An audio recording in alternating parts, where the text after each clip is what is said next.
सकाळी ही मटकी करण्याचे ठरवले. मोड आलेली मटकी खाताच हाडांचं दुखणं थांबतं बरं का, असं एका डॉक्टरांचा सल्ला मी ऐकला. कॅच मसाला टाकून मी छान अशी मटकी केली. संध्याकाळी चहा पीत विचार करत होते कारल्याची भाजी करावी. कारल्याचं नाव ऐकताच आराध्यानी डॉमिनोज पिझ्झाचा हट्ट केला ऑर्डर करायचा. आजी आल्या म्हटल्या, थांब मी तुला वेगळ्या प्रकारचे छान असे कारलं करून दाखवते, त्याने कडू सुद्धा लागणार नाही. त्यामुळे त्यांनी पहिले चांगले कारल्याला मीठ चोळून घेतले.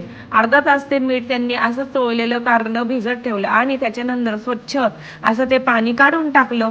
त्यामुळे कारल्याचा कडवटपणा पूर्णपणे गेला. तुम्ही पाहू शकता किती छान प्रकारे चोळून चोळून असं कारलं त्यांनी धुतलं आणि एका परत दुसऱ्या पाण्यामध्ये तसंच भिजत ठेवलं आणि एका कढईमध्ये नंतर तेल टाकून जिरं मोहरी लसूण टाकून छान अशी फोडणी दिली.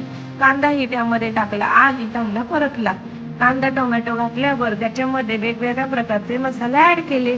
हळद, लाल तिखट, कांदा लसूण मसाला, धनजिरं पूड, हिंग असे मसाले ऍड करून त्याच्यामध्ये मगाशी दाखवलेला कॅटचा सब्जी मसाला सुद्धा ऍड केला बरं का.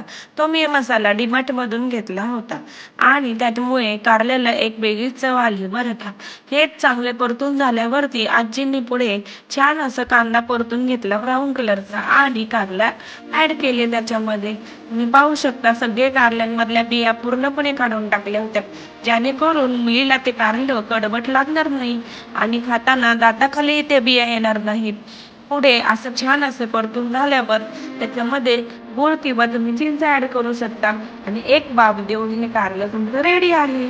अशा प्रकारे कारले केल्याने कडू कारले ही मुले गोड मानून खातील बरं का आणि या पिझ्झाकडे बघणार पण नाही बरं.